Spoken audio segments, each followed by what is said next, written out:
digo somente feliz sábado ou boa noite quando eu simplesmente cumprimento você com um cumprimento comum de boa noite. Eu estou falando com você como uma pessoa comum. Mas quando eu digo feliz sábado, eu estou cumprimentando você com algo distintivo do povo de Deus. Quando eu digo feliz sábado, eu sou compreendida pelos anjos do céu. Quando eu digo feliz sábado, eu sou compreendida pelos mundos não caídos. Já parou para pensar isso? O que você faz na sexta-feira à noite, aquilo que você se envolve para adorar a Deus durante o sábado, é algo que acontece em muitos lugares do universo. Quando você diz feliz sábado, você é compreendido por Deus, porque foi Deus que inventou isso. Então eu vou dizer novamente para você, feliz sábado. Feliz sábado. Olha que coisa boa. E eu preciso te dizer mais uma coisa. Essa frase, você e eu vamos dizer durante a eternidade toda. Amém. Esta é um cumprimento que nunca vai acabar. Nós continuaremos dizendo. E hoje à noite eu tenho o privilégio de estar pregando para pessoas com quem eu vou conviver a eternidade toda. Amém. Eu me sinto muito honrada por vir pregar para meus irmãos aqui. Para mim, sexta-feira tem cheiro de pão quente. Para mim, sexta-feira é dia de casa muito ajeitadinha, de roupa passada. Sexta-feira é aquele dia em que nós esperávamos com muita alegria para cantar. Lento e calmo foge o dia, já a tarde se apagou, canta. Oh, que paz e que alegria, porque o sábado chegou. És bem-vindo, santo dia do Senhor. És bem-vindo, santo dia do Senhor. Horas benditas, santas e felizes são as que passo junto a ti, meu Deus. Oh, mestre amado, Criador divino, do santo sábado tu és Senhor. E olha que coisa boa. Todos aqueles que estiverem aguardando a volta de Jesus, envolvidos nas coisas celestes, vão continuar cantando hinos assim pela eternidade toda. Abra sua Bíblia comigo em Isaías, corre lá. É o primeiro texto dessa noite. Eu queria que seu coração se enchesse ao ver o que eu vou dizer agora, ao tentar vislumbrar aquilo que você vai poder ler na palavra do Senhor. Isaías 66, dê uma olhadinha por que eu estou dizendo essas coisas aqui no início do sermão. Isaías 66, quem não tem uma Bíblia, olhe na Bíblia do lado, mas não deixe de ler. Faça desse momento um momento especial. Bíblia aberta é uma chance poderosa diante do Deus dos exércitos. Isaías 66, verso 22 em diante. Deus vai renovar esse mundo inteiro, mas olha o que Ele vai fazer permanecer. Isaías 66, verso 22. Dá uma olhadinha. Isso é para você. Ele deixou escrito para te dizer como vai ser o seu futuro. Olha só. 66, verso 22. Com os novos céus e a nova terra que eu hei de fazer, estarão diante de minha face, diz o Senhor. Assim há de estar a vossa posteridade e o vosso nome. Leia o 23 agora. Olha que sonho. E de uma lua nova a outra, e de um sábado ao outro, virá toda a humanidade adorar na minha presença. Diz quem? Diz o Senhor. Glória a Deus. Então você e eu vamos lá, vamos estar lá adorando a Deus no dia de sábado. Que coisa boa, não é? Você está vendo? Isso é o seu futuro. Foi o que Deus disse. Encha seu coração agora na oportunidade de cantar, orar, de ser ouvido, porque Deus se inclina para você nesse momento. Fale com Deus agora enquanto eu canto. Haverá um novo tempo haverá outro lugar, novo céu e nova terra. Lá eu quero morar. Haverá ali surpresas, quase tudo novo então. Mas ao nosso Deus eterno, nossa eterna adoração, de um sábado a outro sábado, deixaremos nosso labor para juntos adorar nosso sábado. De um sábado a outro sábado, deixaremos nosso labor para juntos adorar nosso Rei, nosso Salvador. Isso vai acontecer daqui uns dias. É com você e comigo. E é por isso que você veio aqui essa noite. A razão pela qual você veio é porque você crê, porque você faz parte disso. Mas o que vamos fazer lá? Quais serão essas atividades? Plantaremos as nossas vinhas, plantaremos nosso jardim, viveremos em família para sempre. Ali haverá ali surpresas, quase tudo novo então. Mas ao nosso Deus eterno, nossa eterna adoração, de um sábado a outro sábado, deixaremos nosso labor para juntos adorar nosso Salvador.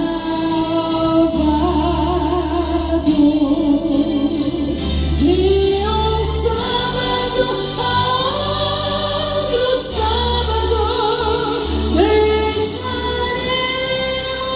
nosso labor para juntos adorar nosso Rei, nosso Salvador, para juntos adorar nosso Rei, nosso Salvador. Amém. Encha seu coração agora. Permita que o Senhor Deus faça exatamente aquilo que Ele planejou fazer antes de que esse dia chegue. Presta atenção. Eu tenho certeza absoluta que quem chamou e convidou você foi o Senhor Deus dos Exércitos. Amém. E o Senhor Deus chamou você porque Ele quer que fale e que você ouça e que você escute exatamente o que vai ser dito.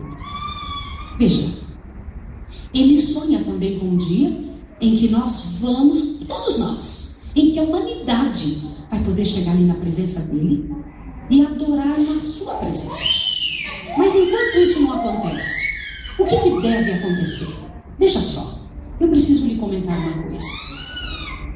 Nós vamos abrir a Bíblia nesse final de semana, em diversos momentos. E o primeiro convite que eu quero fazer para você é que não permita que o inimigo tire de você a chance de entender a palavra. E ele usa várias formas para que isso aconteça. Ele não tem futuro, você tem. O inimigo de Deus não tem a chance de um dia estar envolvido nessa promessa que nós acabamos de cantar e ler na palavra de Deus. Então, porque ele não pode, ele não tem futuro, ele tenta roubar de você isso. De que maneira? Ele usa o preconceito. Você ouviu o que eu disse? Preconceito. Ele usa a conversa dentro da igreja. Você está ouvindo o que eu estou lhe dizendo? As pessoas, elas são usadas para tirar de você a chance de entender a palavra. Às vezes uma criança anda, às vezes uma pessoa se locomove, um telefone toca. Isso acontece, sim ou não? Então preste bem atenção no que eu vou lhe dizer. O inimigo é astuto. Ele arruma um jeito de fazer com que você não ouça. Primeiro ele tenta fazer com que o pregador não fale. E se ele consegue fazer com que o pregador não fale, ele diminui a pregação.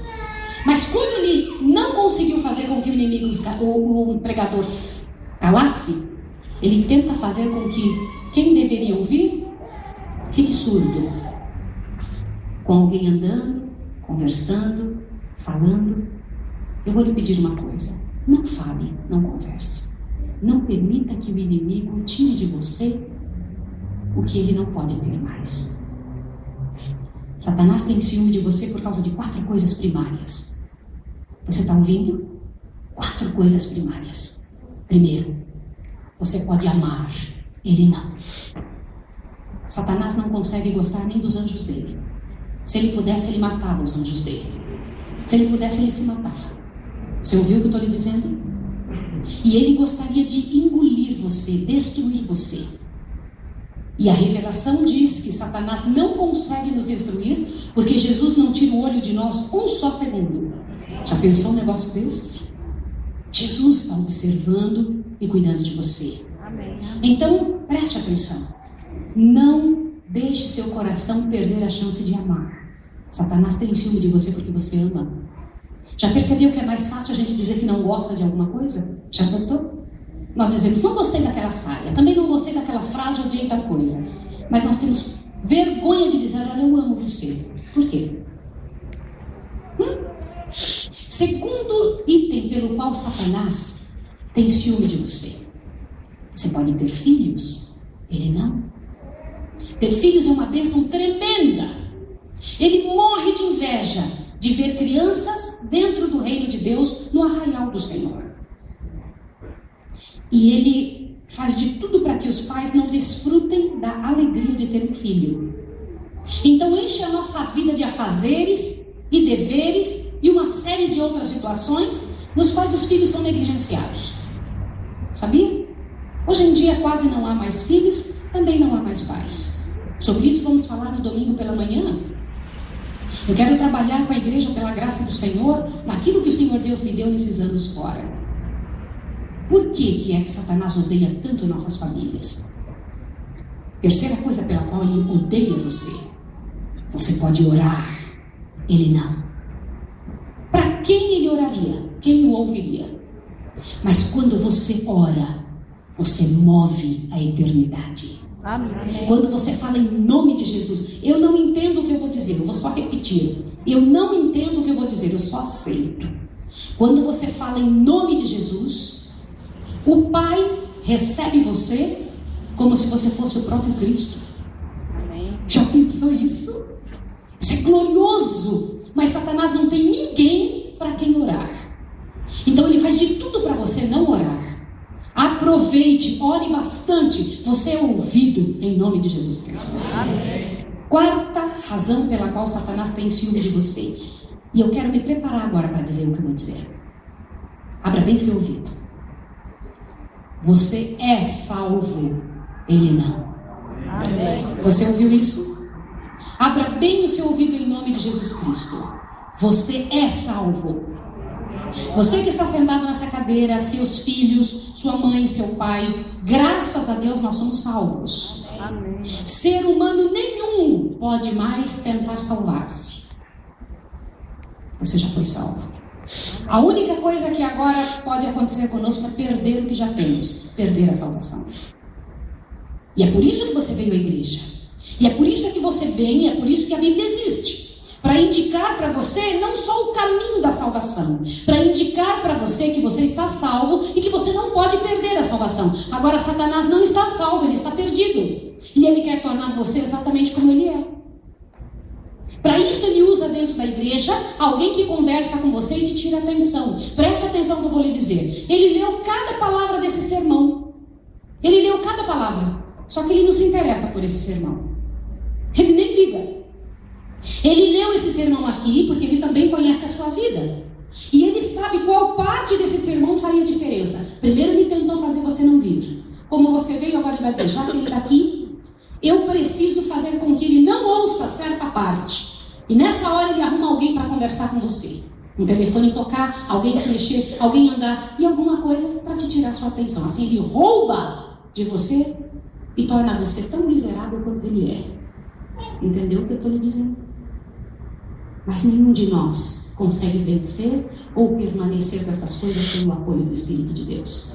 Por isso eu vou lhe fazer um convite. O irmão nosso, ancião, ele orou. Eu vou pedir que você ore também. Clame a Deus, Senhor, me ajude a prestar atenção. Me ajude a receber aquilo para o qual o Senhor me convidou. Dá-me força, Senhor. Me ensine, trabalhe comigo. Tira do meu coração o que me impede nessa noite de entender a Tua palavra. É com você e Deus agora. É você e o Senhor. Um minuto para você falar com o seu Deus. Faz 15 anos, quase isso, que estivemos aqui. E eu louvo ao Senhor Deus porque eu pude reconhecer alguns rostos de pessoas que permaneceram pela graça do Senhor. Outros certamente foram para outras cidades. A igreja sempre muda e sempre há um rodízio grande de pessoas em nossas igrejas porque nós mudamos de lugares. Daqui a um tempo você terá uma casa na qual vai morar pela eternidade toda. Amém. E pela graça e poder de Jesus nos veremos todos os sábados. Isso é um poder muito grande, uma certeza tremenda que temos diante do Senhor. Mas durante esses 15 anos que estivemos fora, nosso Deus nos deu a chance de termos algumas experiências tremendas com a obra do Senhor. Quando saí daqui, fui fazer o teológico lá no nosso colégio, no UNASP, e quando estava ainda estudando, recebi um chamado para ir embora para a América, para ser obreira bíblica lá nos Estados Unidos. E nós fomos. E pela graça e pelo poder de Jesus, ficamos ali durante alguns anos, trabalhando. E fomos missionários em outros locais também, que durante esses 3 dias vamos poder apresentar para os irmãos o trabalho que o Senhor Deus nos deu fora. E chegou um certo momento que o Senhor Deus nos trouxe de volta para esse país. E o lugar que Deus escolheu que morássemos foi o Nordeste brasileiro. Escolhemos voltar para aquele lugar, para o árido, semiárido do Brasil. O local onde agora, eu hoje estava conversando com meu irmão, o irmão Gilmar, se tivesse um jeito de pegar as nuvens e a chuva e levar para lá, tivesse uma forma e um jeito, irmãos, de fazer com que chovesse onde moramos, nós teríamos feito esse trabalho. A nossa casa, compramos um local nesse espaço do Nordeste, na zona rural de uma cidadezinha muito pequenininha, que certamente os irmãos nunca ouviram falar, e fizemos de nossa casa uma escola de preparação de missionários para trabalhar em locais sem presença adventista. As pessoas moram conosco durante 1 ano, e durante este 1 ano, elas não pagam nada, e nós estudamos a palavra de Deus. Quem dá aulas em nossa casa são os próprios pastores da União, da Associação e da Missão Adventista ao redor de onde moramos. A União manda os pastores dar aula lá em casa. Então nós estudamos durante o dia todo, 1 ano inteiro de estudos. Quando termina então este 1 ano, os alunos são formados e são enviados, por exemplo, um casal com seus filhos, moram conosco 1 ano, depois são enviados para uma cidade onde ainda não chegou a mensagem adventista. Moças, rapazes, moram conosco, são enviados para locais sem presença adventista. E lá então, pregamos de casa em casa até a última casa, erigimos uma igreja, treinamos pessoas e vamos para outra cidade. E pela graça do Senhor Jesus, entramos em 52 cidades já. O Senhor Deus tem aberto, pelo poder do Senhor, um espaço tremendo para trabalharmos. O vídeo que os irmãos vão ver agora é um pedacinho do trabalho feito até dezembro de 2011. Amanhã eu vou apresentar o trabalho de 2012 e o que estamos fazendo agora em 2013. Estamos no 3º ano no Brasil fazendo esse trabalho já. E o que viemos fazer aqui? O Senhor Deus tem nos mandado em várias partes do mundo pregar o que os irmãos vão ouvir nesse final de semana. Hoje à noite é o início do que os irmãos vão entender no domingo de manhã. É uma preparação de uma mensagem onde o Senhor Deus pede: preparai-vos, preparai-vos, preparai-vos. O nosso Deus espera que você alcance o restante do mundo. Para isso você foi chamado. Você foi chamado primeiro para fazer um trabalho tremendo diante do Deus dos exércitos. Há sobre você não só uma grande responsabilidade, como uma tremenda e profunda e perfeita oportunidade de trabalhar na única obra que não vai falir nessa terra. Você ouviu o que eu disse? A única que não vai falir. Esta. Por isso meu esposo e eu resolvemos doar tudo que tínhamos para fazer isso aqui. Pode colocar, meu bem. Você vai conhecer um pedacinho da sua casa lá no Pernambuco. Olhe, por favor. A humanidade tem sofrido terrivelmente. Seres humanos perdendo a dignidade.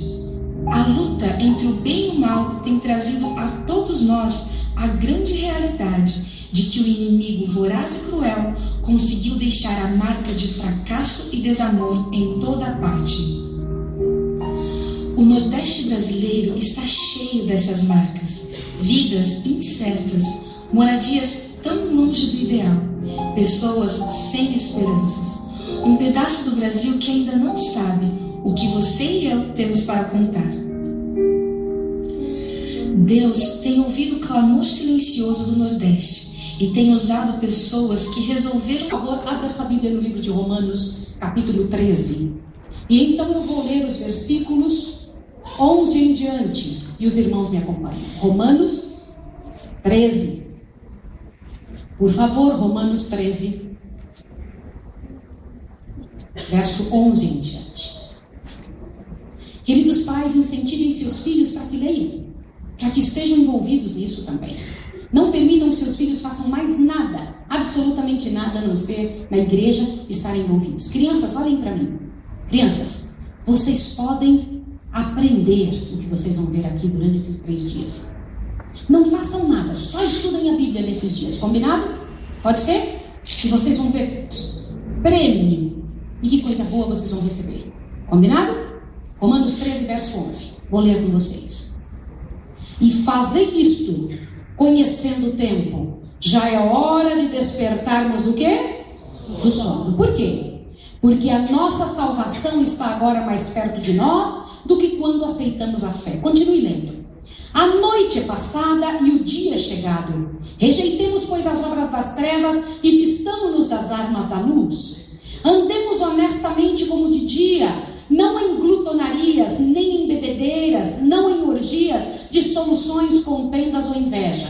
Veja o 14. Antes, revesti-vos do Senhor Jesus Cristo e não tenhais cuidado da carne em suas concupiscências. Leia o 11 de novo. Veja só como é imperativo, diz assim: e fazei isto, conhecendo o tempo. Já é hora de despertarmos do sono. Porque a nossa salvação está agora mais perto de nós do que quando aceitamos a fé. Não feche a sua Bíblia, por favor, e olhe para mim em nome de Jesus. O Senhor Deus disse através da linguagem de Paulo o seguinte para você e para mim: ei, você aí que conhece o tempo. Ele diz: é hora de despertar do quê? Ok. Ele está dizendo para pessoas que conhecem o tempo, numa linguagem imperativa: ei, você, faça isso. Você que conhece o tempo, desperte do sono. Então eu tenho uma pergunta a fazer para você. Você conhece o tempo? Conhece o tempo em que foi chamado a estar vivo? Se você conhece o tempo em que foi chamado a estar vivo, essa mensagem é para você.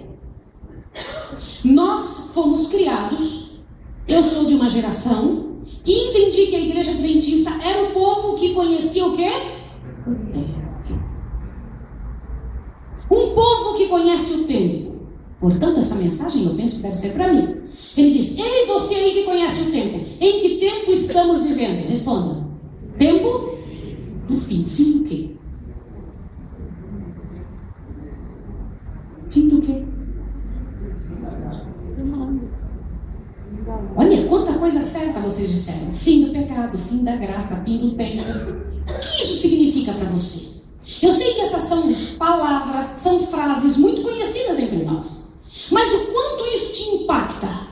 Por favor, o quanto isso te impressiona? Você está percebendo que o Senhor Deus realmente trouxe você para viver no fim, na história do fim, no finzinho da história da redenção? Por que Deus não te trouxe para viver em outra época? Eu tenho uma pergunta para te fazer antes que você me responda.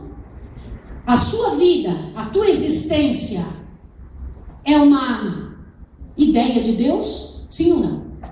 Você nasceu porque Deus quis? Sim ou não? Sim. Sua vida é e existe porque Deus quis e quer? Sim ou não? Sim. Então olha para mim. Por que Deus quis que você nascesse agora então? Qual é a razão? Por que o Senhor Deus não te trouxe para estar vivo há 6.000 anos atrás? Se você tivesse nascido nessa época, você teria sido contemporâneo de Adão.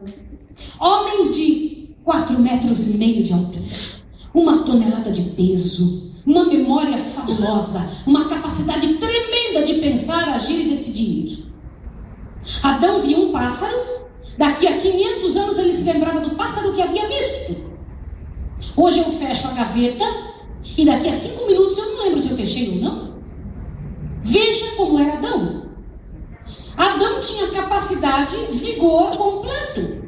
Viveu 800 anos gerando filhos e filhas. A palavra do Senhor diz isso em Gênesis 5. Por que você não nasceu na época de Adão? Por que Deus te escolheu para nascer agora? Eu tenho certeza absoluta que minha vida é ideia de Deus. E Ele não me escolheu para a época de Adão, me escolheu para agora. Por quê? Eu não sou obra do acaso. Você é? Portanto, Deus te pensou em você nascer agora. E ainda mais, presta bem atenção, com a idade que você tem. Deus quer você exatamente com a idade que tem nesta época. Deus quer seu filho e sua filha nesta época, nessa idade. Deus quer que você tenha este gênero. Você é mulher, Ele quer você como mulher nesta época. Por quê? Se você tivesse nascido na época de Adão, já naquela época havia 2 grupos de pessoas. O povo que seguia o assim diz o Senhor, que eram os seguidores de Adão, e o povo que seguia o assim eu penso, que eram os seguidores de Caim. Deixa eu lhe fazer uma pergunta para a qual eu não quero que você me responda. Responda só dentro do seu coração. Você segue o assim diz o Senhor ou você segue o assim eu penso? Quem é você na história desse planeta? Desde a época de Adão já tinha 2 classes de pessoas. Quando nós pegamos a Bíblia e começamos a trabalhar com ela, e isso aqui divide pessoas, divide famílias, divide nações. Aliás, a maior parte das guerras do mundo, elas têm sua origem no que as pessoas creem. Eu te pergunto em nome de Jesus Cristo, quando você ouve a palavra do Senhor, você é tentada ou tentado a dizer, mas eu penso assim. Se você faz isso e tivesse nascido na época de Adão, você estaria seguindo Caim. Caim era seguidor do assim eu penso e não seguiu assim diz o Senhor. Quem é você na história de Deus? Ah, mas você não nasceu na época de Caim. Você não nasceu na época de Adão, não é? Tudo bem, vou te levar 1656 anos depois de Adão. Ó, que ano? 1656. No ano 1656, se você fosse vivo nessa época, durante toda a sua vida você teria ouvido isso aqui, ó. Todo dia. Desde que você nasceu, você teria ouvido esse som. Que época que eu estou falando? Ah, Noé. Pam, pam, pam. Ui, tá batendo. Ó, todos nós cantamos isso, né? Mas você já imaginou? Noé, um homem de 500 anos de idade, presta atenção que eu vou lhe dizer agora, começou a dizer para o mundo que Deus havia dito a ele que iria cair do céu um negócio chamado chuva, e nunca tinha chovido no mundo. Nunca. Você teria acreditado nele? Você acredita nos homens de 500 anos? Responda. Você tem que pensar isso. Tudo bem. E Noé disse que Deus disse que o mundo ia ficar inundado por essa tal de chuva que ia vir de cima. Naquela época não chovia. Nunca tinha chovido na terra. Um vapor subia da terra e regava todo o solo. Uma coisa incrível que eu vi lá na América. Eu me lembro que eu cheguei, assim que cheguei nos Estados Unidos, vi um negócio lindo. E eu lembro que eu fiquei parado olhando aquilo. Lá tem praças lindas. Tudo ali é gramado. E muito cedo, de manhã cedo, muito cedinho, sai de dentro da terra algo chamado sprinkler.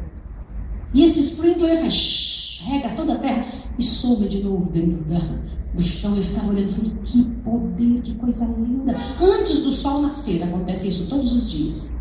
E era assim na época de Adão. Ali na época, até o ano 1656, nunca tinha chovido. Saía da terra um vapor e regava o solo. Isso está na Bíblia. Mas Noé começou a dizer que o mundo todo ia ficar inundado. E ainda por cima ele começou a construir um negócio chamado barco, que ninguém nunca tinha ouvido falar.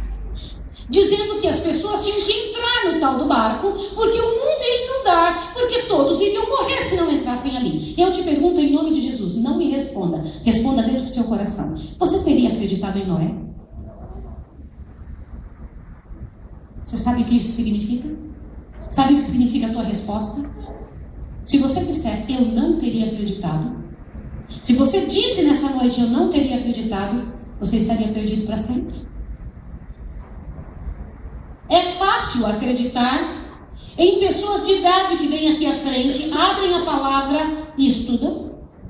É fácil acreditar quando alguma coisa que você ouve não é bem aquilo que está dentro do seu conceito. Responda. E o incrível, vou te dizer mais um negócio. Deus mandou Noé construir o tal do barco, disse que ia cair a tal da chuva e não deu um centavo para ele fazer o tal do barco. Aonde Noé conseguiu valores para isso? Eu vou te dizer uma coisa agora, abra bem seus ouvidos.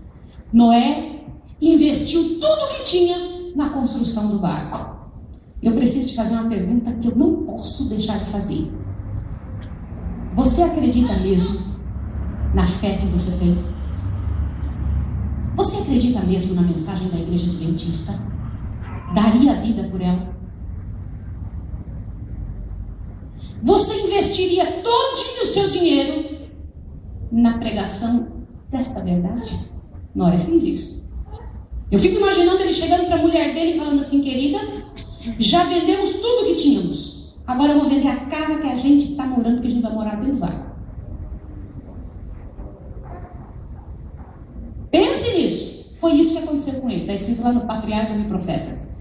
Diz que ele empregou todos os centavos, todos os bens que tinha para construir a arca. Não sobrou nada. Agora eu vou te dizer uma coisa. Muitos adventistas da época ajudaram Noé a construir o barco, mas não entraram no barco. Alguns morreram no ano do dilúvio e não fizeram o investimento que deviam ter feito. Abra bem seu ouvido agora. Em nome de Jesus, e pasme, querido irmão, o único que não perdeu investimento nenhum foi Noé. Os outros todos perderam tudo. Foi ou não foi? Aonde você está investindo nessa terra? Você está investindo no quê? Aonde você está ancorando o seu coração? Quem é você na história de Deus? Responda em nome de Jesus. Se você estivesse vivendo na época de Noé, teria entrado no barco, teria investido o seu dinheiro, teria investido o seu coração, teria chamado sua família, em nome de Jesus. Quem é você na história de Deus? Alguns entraram nessa história que a Bíblia declara, que não deixa uma dúvida, como opositores do reino do Senhor. Que horror! Que coisa miserável entrar na história de Deus como opositores. Tudo bem, mas você não nasceu na época de Noé. Vamos passar para frente. 400 anos depois de Noé. Você, como bom adventista que é, 400 anos depois de Noé, estaria seguindo outro senhor de idade. Não de 500 anos, de 80. Mas por que eu estou falando tanto em gente de idade? Eu vou te falar um negócio. Queridos irmãos, a sociedade em que eu e você estamos vivendo hoje tem afastado a juventude dos cabelos brancos. Sim ou não? Quantos de vocês têm visto um outdoor bem bonito com uma pessoa bem velhinha vestindo uma roupa de grife? Vocês veem isso? Por que não? Quem faz os comerciais mesmo? As pessoas de idade fazem comercial do quê? Plano de saúde. Por quê? Queridos, há alguma coisa muito estranha no nosso planeta. Eu preciso te dizer uma coisa, abra bem seu ouvido, queridos jovens que estão aqui. Eu preciso que você entenda um negócio sério. E o pior não é só isso. Não é só ver hoje em dia uma desqualificação da sabedoria.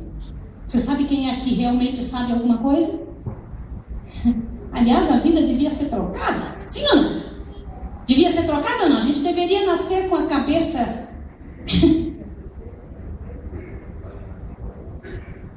É isso mesmo, irmão. Eu sei que você me entendeu. No entanto, a gente nasce assim, vazio, e começa a receber uma série de informações, e a sociedade diz que quem passou ali dos 40 anos de idade, já se tornou retrógrado. Não é isso mesmo? Sim ou não? Ultrapassado. Preste atenção por quê. A palavra do Senhor explica por quê. Abre seu ouvido agora. A palavra do Senhor diz que na atualidade Satanás tem tentado dividir, separar os jovens da maturidade, na intenção de tornar os jovens ainda mais vazios. Sendo que a Bíblia disse que nós deveríamos buscar informação e conselhos com quem? O que aconteceu com a nossa sociedade? E o Senhor Deus então chamou um homem de 80 anos e falou: comece a liderar meu povo. Preste atenção no que aconteceu.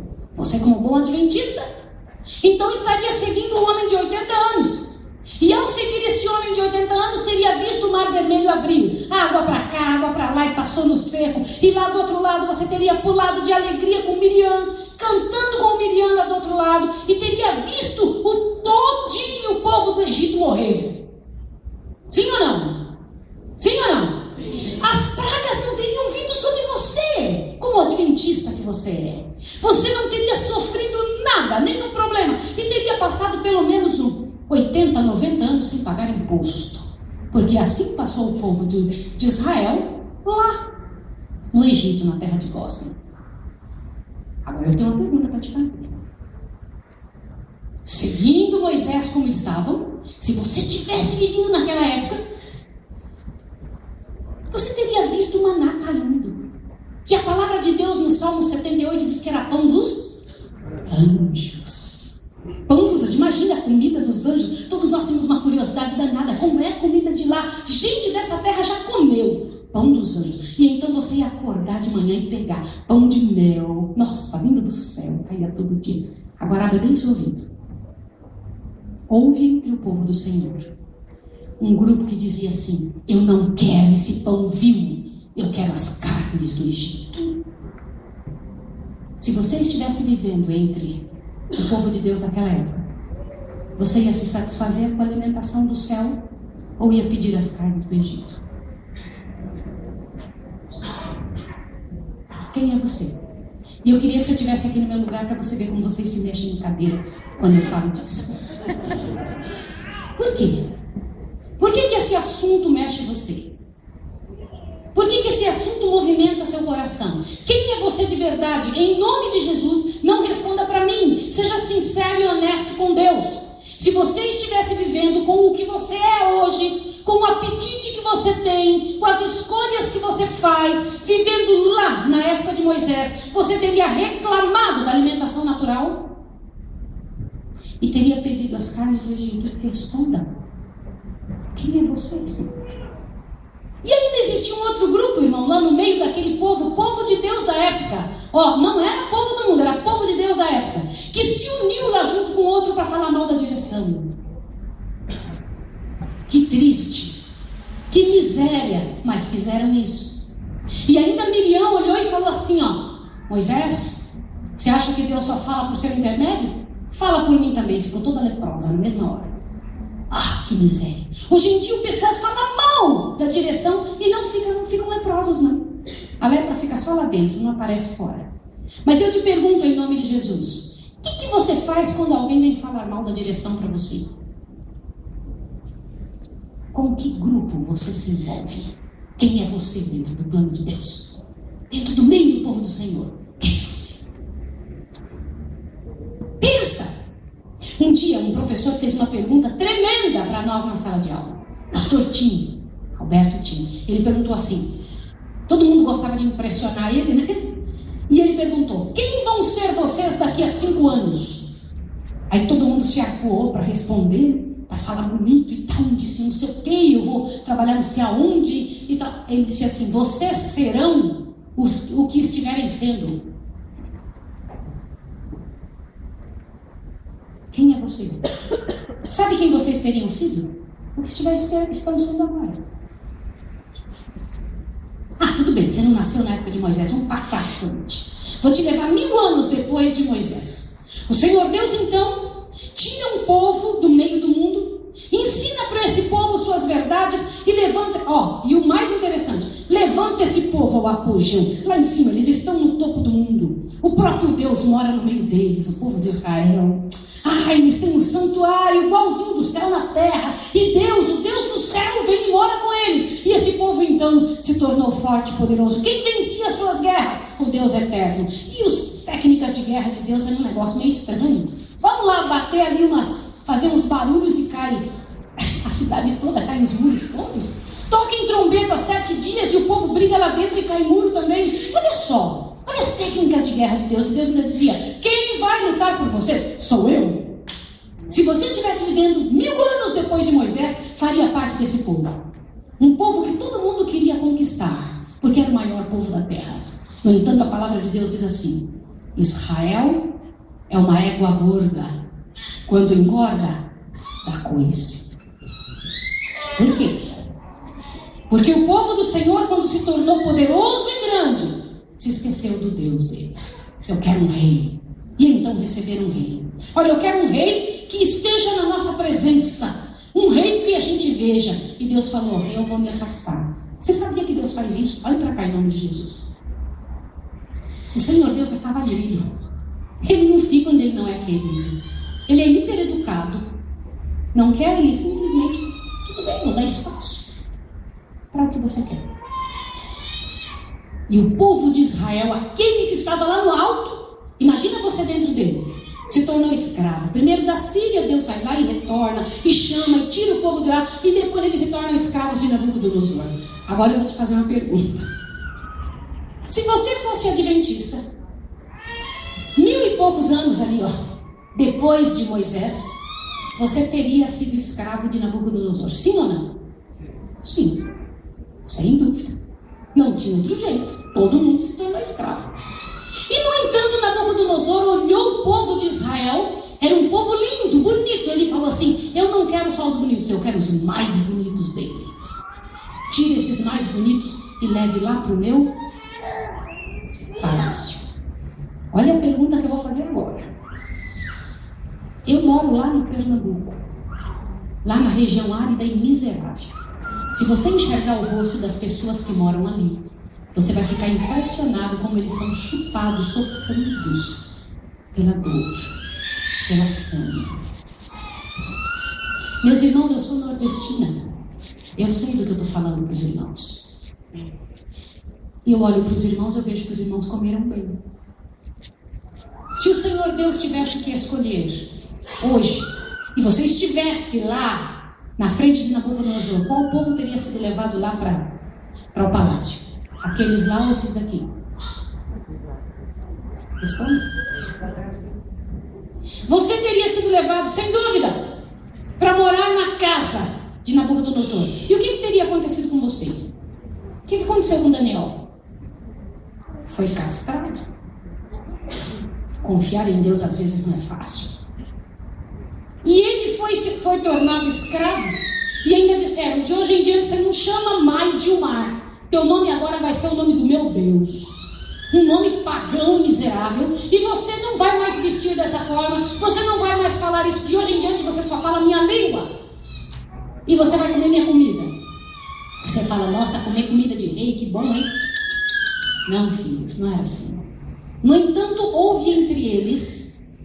Quantos homens foram levados lá para dentro do palácio de Nabucodonosor? Quantos foram? Foram 4 não, irmãos, foi uma multidão. Por que só 4 apareceram? Por que só se destacaram 4? O que aconteceu com eles mesmo?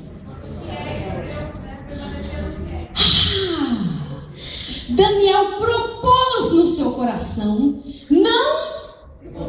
Por que essa frase, por que essa palavra não se contaminar? O que significa a palavra contaminar?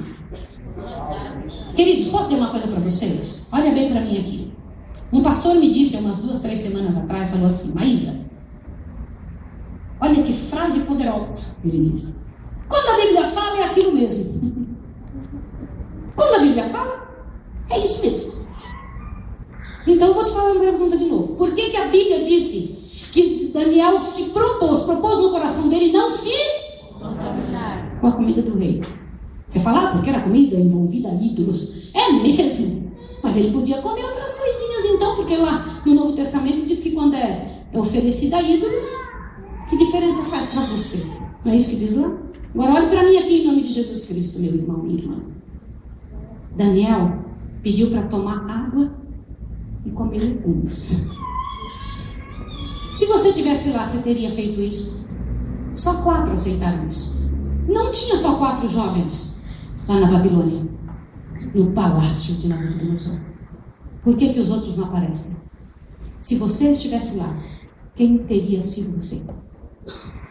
Você teria engordado que grupo? Quem é você? Quem é você de verdade dentro do reino de Deus? O que você tem feito? Como é que essas histórias se aplicam na sua vida? Abra bem seu ouvido em nome de Jesus. Essas histórias são poderosas dentro da Bíblia de Deus, mas nenhum de nós vai para o céu com a história dos outros.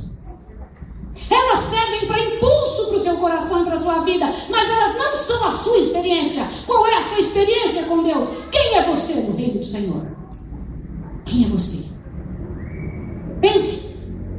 O que você tem escolhido? O que você tem proposto no seu coração? Quem é você no reino de Deus? Mas você não nasceu na época de Daniel? Vou te levar 600 anos depois de Daniel. Você, se fosse adventista, estaria seguindo um jovem de pé empoeirado, chamado Jesus de Nazaré. Os adventistas da época seguiram Jesus, sim ou não? E você então começaria a andar com um rapaz que não tinha onde reclinar a cabeça. Você gosta mesmo de pessoas assim? E sabe para quem que ele dava importância, menina? Ele dava importância para um homem que vestia de pelos, uma túnica de pelos com um cinto de couro e que comia gafanhoto e mel. Mas que coisa interessante. Essas pessoas são populares? Quem de nós chamaria para ser obreiro bíblico alguém que se veste de uma forma tão estranha, que mora e sempre morou no meio do nada? Aliás, a palavra do Senhor diz que ele foi para o deserto para fugir das cidades, porque senão ele não teria conseguido cumprir o plano que Deus tinha para a vida dele. Diga para mim, você teria seguido? E diz que naquela multidão, olha, por onde Jesus passava, multidões inteiras, cidades inteiras não ficavam só doentes. E aquela multidão toda seguindo a Jesus. Jesus não tinha nem sossego, não podia sair de sua casa, vinha uma multidão, gente que era trazida na maca e tal, e ele passava o tempo inteiro atendendo pessoas, aliviando a dor e a miséria. Você teria seguido Jesus? Que bonito seguir isso tudo, né? Como Jesus seria útil hoje? Eu ia levar Jesus lá para a África. Como seria bom? Meus irmãos, eu ia andar com Jesus. Jesus, vem cá, passa por aqui, agora aqui também, Jesus, e por aqui. Diga para mim, seria útil ou não? Mas daquela multidão que foi salva e liberta por Jesus, pessoas de quem o Senhor Deus tirou tantos demônios, a senhora White diz que eles se envolveram na multidão e gritaram: crucificam, crucificam, Queremos Barrabás. Você sabe o que é efeito boiada? Anteontem eu estava vendo, eu nem sei se foi ontem, meu bem. Eu não sei se foi ontem ou anteontem que nós vimos uma situação, um negócio horrível. 2 rapazes tinham acabado de assaltar uma senhora. E foram pegos na hora pela multidão, pelas pessoas que passavam. E os 2 jovenzinhos, claro, ladrões, né? Um começou a dar um soco nele. O outro deu também. Foi descendo gente de tudo que era lugar, efeito boiada. Veja só o que a multidão fez. Começou a bater, dar chute, pontapé. E batiam, e vinha outro, e vinha outro, e vinha outro. As pessoas que estavam chegando nem sabiam por que estavam batendo. Elas estavam batendo, e vinha gente assim, parecia um ringue, meus irmãos. Eu não quero dizer para vocês se ele merecia ou não. Entre você e eu não pode haver essa pergunta. Presta atenção aqui em nome de Jesus. Mas por que a multidão tomou esse tipo de posição? Você acha que se fosse só uma pessoa, olhe bem o que eu vou dizer para você. As pessoas, elas costumam agir quando estão no meio da multidão, seguindo a quem? A multidão ou sua consciência? Por que quando a luz apaga o pessoal todo grita um atrás do outro? Ah, por quê? Efeito boiada. E o pessoal disse: crucifica-o, crucifica-o. Queremos Barrabás. Se você estivesse vivendo na época de Jesus, teria feito o quê? Tá bom, Jesus morreu, ressuscitou, e você não era daquela época. Tá bom? Você não nasceu naquela época. Faz de conta que você nasceu 500 anos depois que Jesus ressuscitou.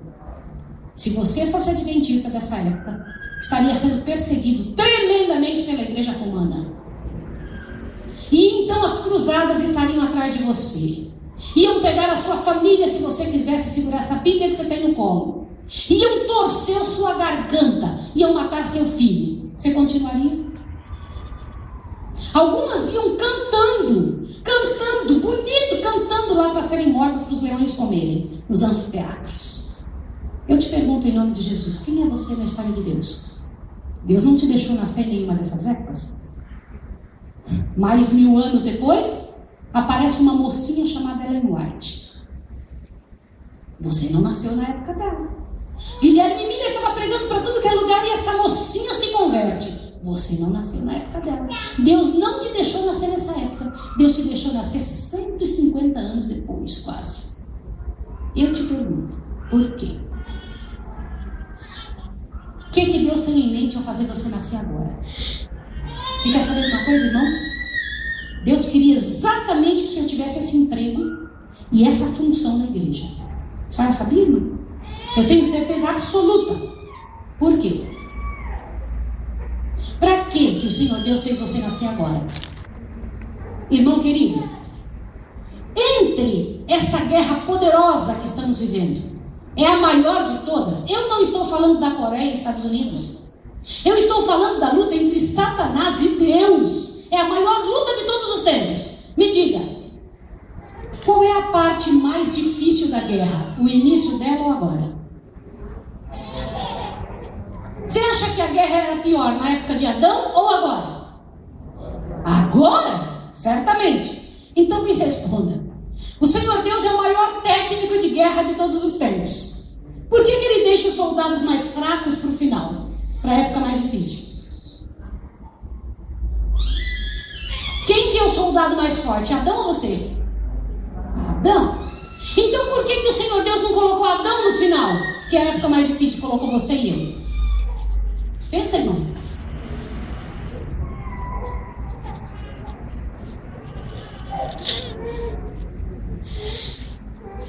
O que Deus tinha em mente ao trazer você? Eu posso dizer um monte de nome de mulheres bem poderosas da Bíblia que podiam estar vivas e liderando a igreja de Deus agora.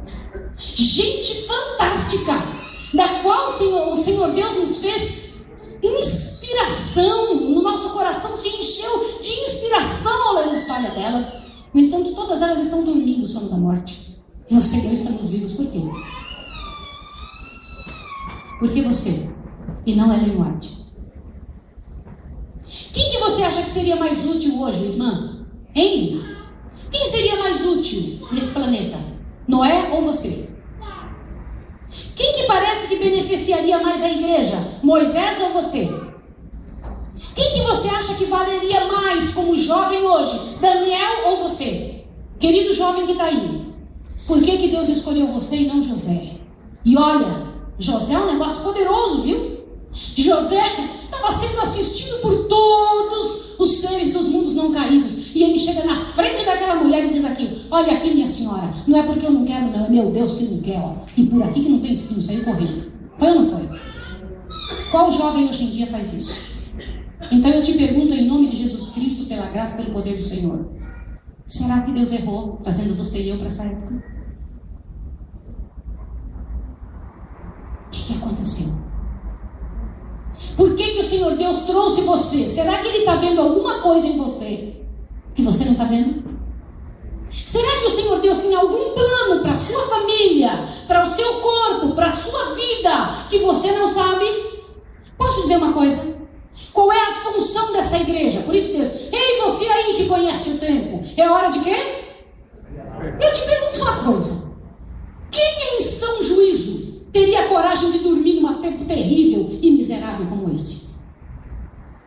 Quem estaria dormindo num tempo desgraçado como o que vivemos? Acabou a graça para uma multidão de pessoas, sim ou não? Então para pensar em nome de Jesus. Por que Deus te trouxe para viver agora? Quem que estaria dormindo nessa hora? Mas o Senhor Deus disse que sim. Falou: ei, você aí que conhece o tempo, é hora de despertar do quê? Do sono. Então, em nome de Jesus, será que é para você que Deus está falando? O que você está fazendo com a sua vida? Qual é a função pela qual Deus te trouxe? Para que Ele confiou a história, a parte mais importante da história, a parte mais grandiosa da história dele, para você? Enquanto tantas moças, tantas mulheres estão vivendo errado aí fora, como é que as mulheres hoje em dia vivem?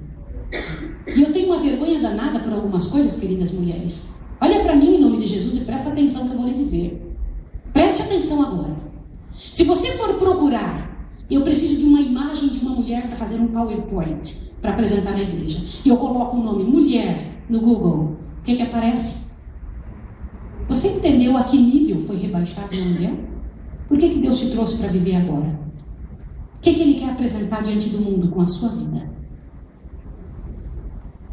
Qual é a intenção de Deus com a sua existência agora?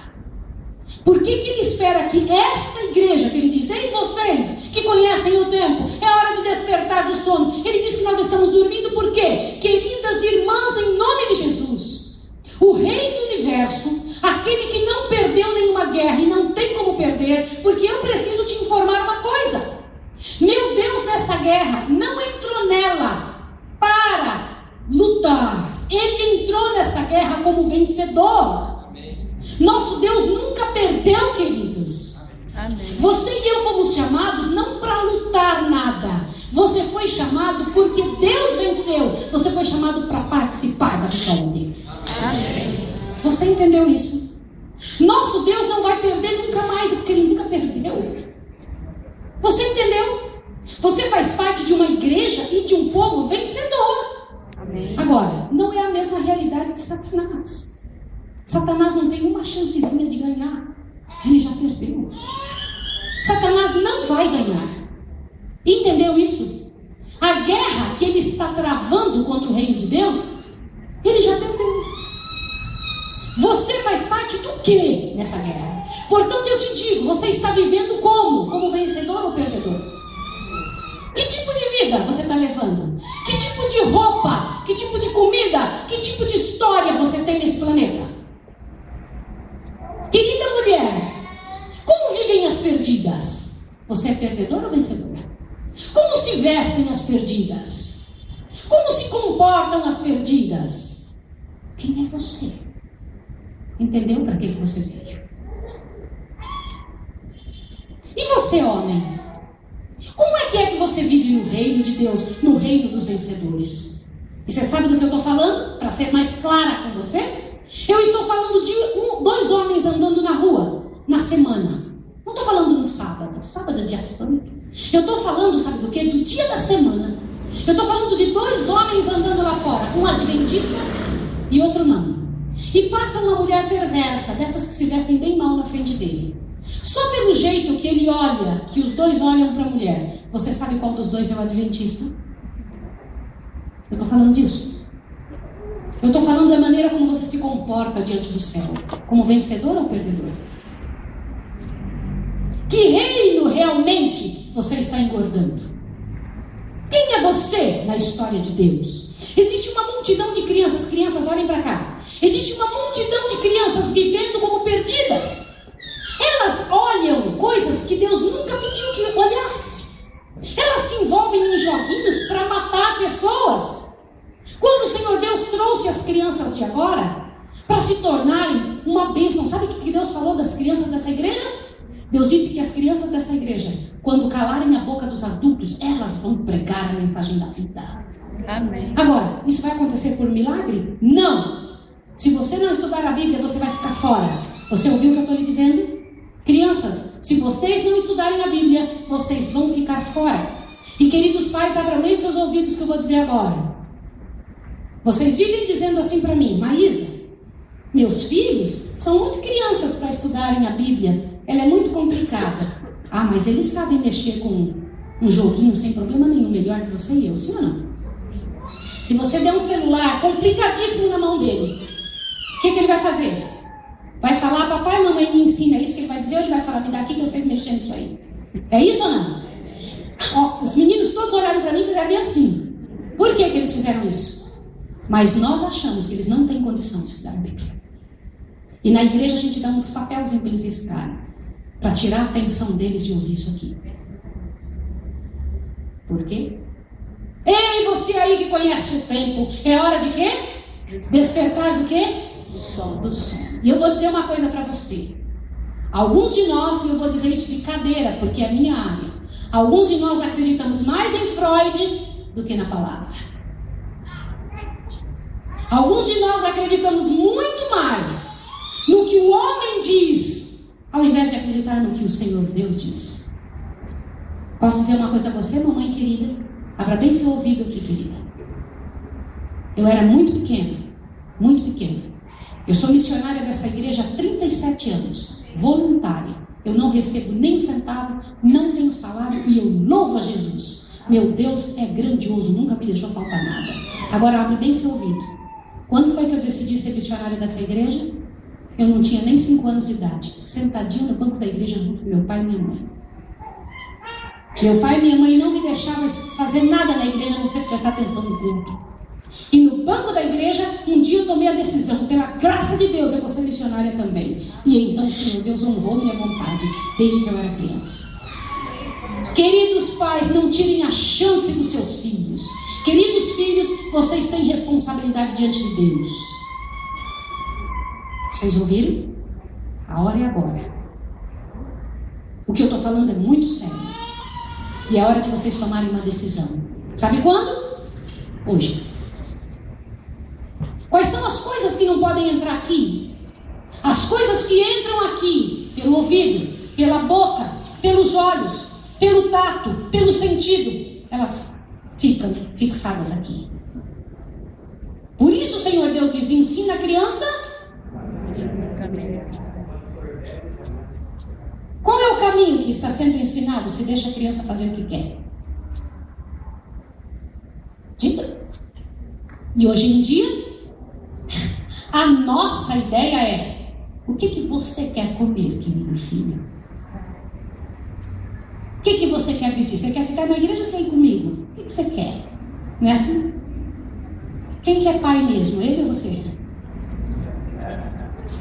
Hã? E o Senhor